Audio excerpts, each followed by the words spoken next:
Thank you very much, everybody. Well, thank you very, very much.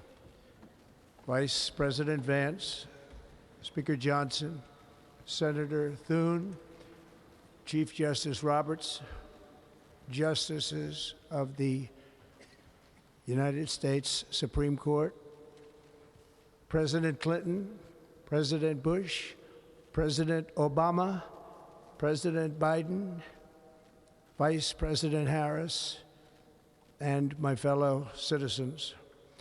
The golden age of America begins right now.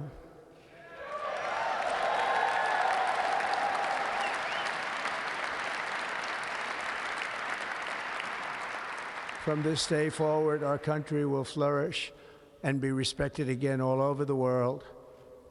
We will be the envy of every nation, and we will not allow ourselves to be taken advantage of any longer.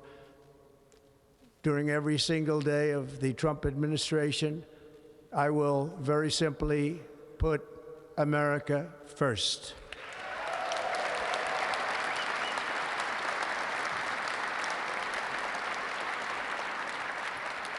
Our sovereignty will be reclaimed.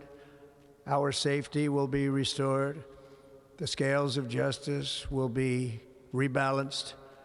The vicious, violent, and unfair weaponization of the Justice Department and our government will end.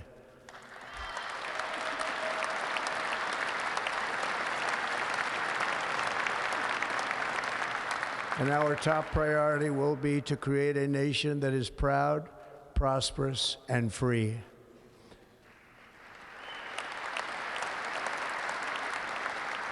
America will soon be greater, stronger, and far more exceptional than ever before. I return to the presidency confident and optimistic that we are at the start of a thrilling new era of national success. A tide of change is sweeping the country, sunlight is pouring over the entire world, and America has the chance to seize this opportunity like never before. But first, we must be honest about the challenges we face. While they are plentiful, they will be annihilated by this great momentum that the world is now witnessing in the United States of America. As we gather today, our government confronts a crisis of trust. For many years, a radical and corrupt establishment has extracted power and wealth from our citizens while the pillars of our society lay broken and seemingly in complete disrepair.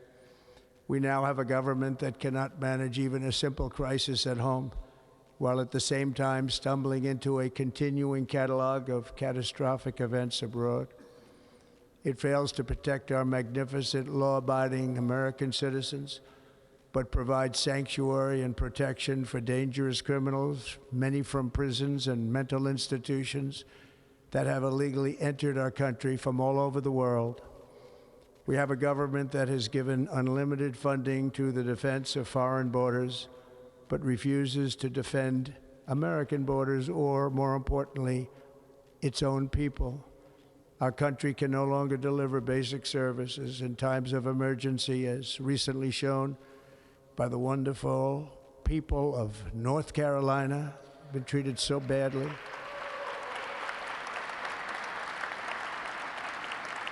And other states who are still suffering from a hurricane that took place many months ago.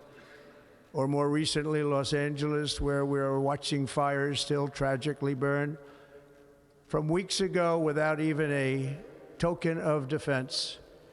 They're raging through the houses and communities, even affecting some of the wealthiest and most powerful individuals in our country, some of whom are sitting here right now.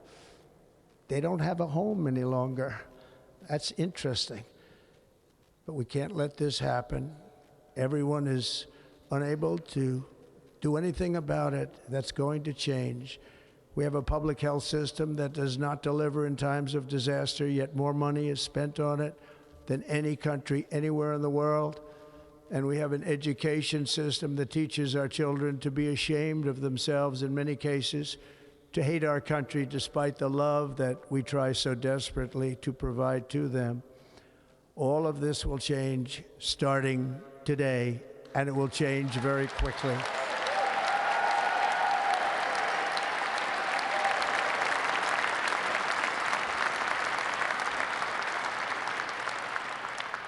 My recent election is a mandate to completely and totally reverse a horrible betrayal and all of these many betrayals that have taken place, and to give the people back their faith, their wealth, their democracy, and indeed their freedom.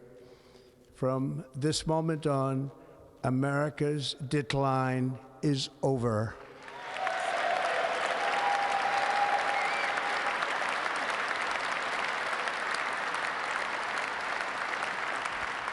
Our liberties and our nation's glorious destiny will no longer be denied, and we will immediately restore the integrity, competency, and loyalty of America's government.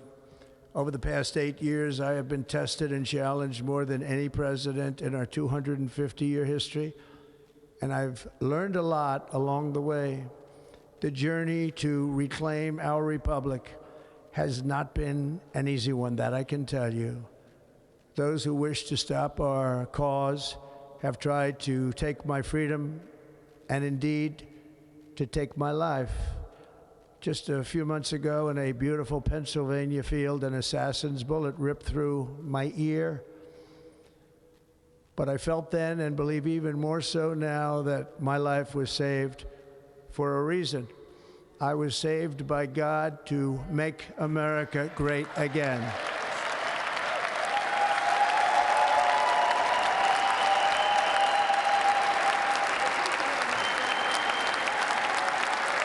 Thank you.